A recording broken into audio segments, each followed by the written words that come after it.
அவன் பகையாளி, அவன் என்னுடைய பகையாளி. என்னுடைய பகையாளியுடைய பெயரே அவனா பாலான்.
காலம் சென்ற ரங்கநாத முதலியார்,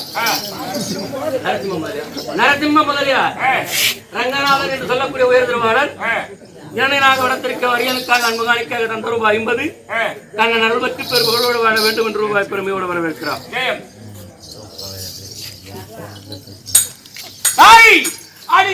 வரைக்கும் வந்து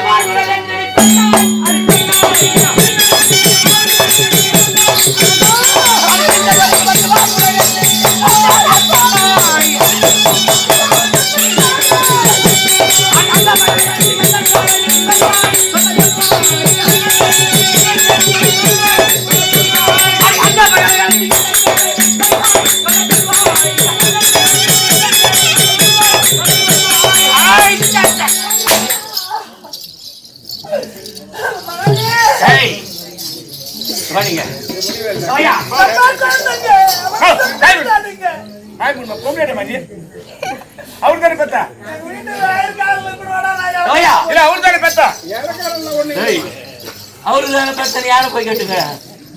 அதுக்கு அர்த்தம் என்ன?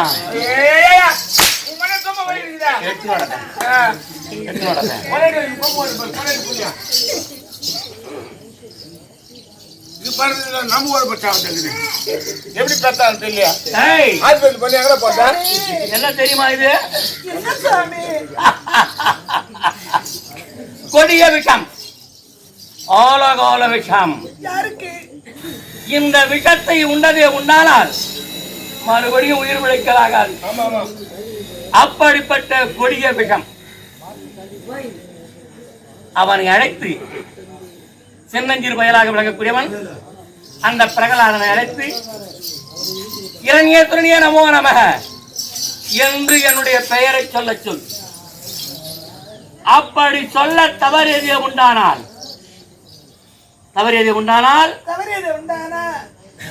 உன் கரத்தினாலே இவனுக்கு இந்த கொடிய விஷத்தை ராஜா நாம் பெற்றெடுத்த மகனுக்கு இந்த விஷத்தை தருவதா? வேண்டாம் ஐயா, நமக்கு குழந்தைய துன்புறுத்தாதுங்க. அப்படி என்றால் என்னுடைய பெயரை சொல்ல சொல். மகனே, உன்னை சுமந்து பெற்றேனடா.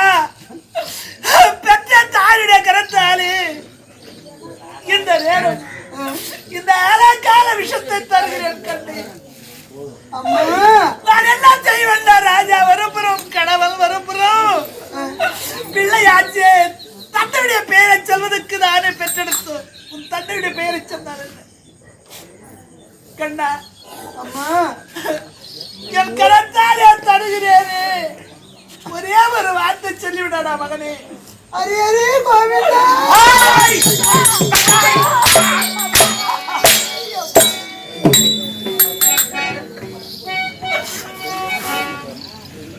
நீங்கள் ஒரு பிரவாயிருங்க சாமி. அம்மா, இந்த ஆழகால விஷத்தை நான் உண்ண வேண்டும், அவ்வளவுதானே? தந்தையுடைய நாமதேயத்தை சொன்னால் என்ன? நான் சொல்ல முடியாதம்மா. இறைவா, இது என்ன சோதனை ஐயா? அறையே துணையாரானா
பார்த்தீர்களா?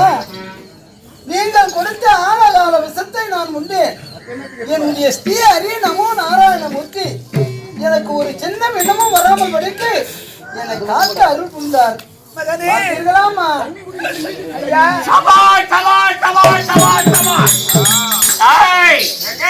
இந்த கொடிய விஷத்தை அறிந்ததை உண்டானால் மறுபடியும் உயிர் பிழைக்கலாகாது. அப்படிப்பட்ட விஷத்தை உண்ட இவன், அருந்திய இவன் மறுபடியும் உயிர் பெற்று வந்திருக்கிறான் என்றால் உண்மையிலே அந்த நாரோடி அந்த மாயாவி இருக்கான். இந்த பொறி துண்ட பையனை வச்சு அவனை பிடிக்கணும். அவையை விட்டு வெளியேற முடியுமா? முடியாதா? நம்முடைய குழந்தை விட்டு விடுங்க ஐயா. அவனை வாட்டி மதம் செய்யாது.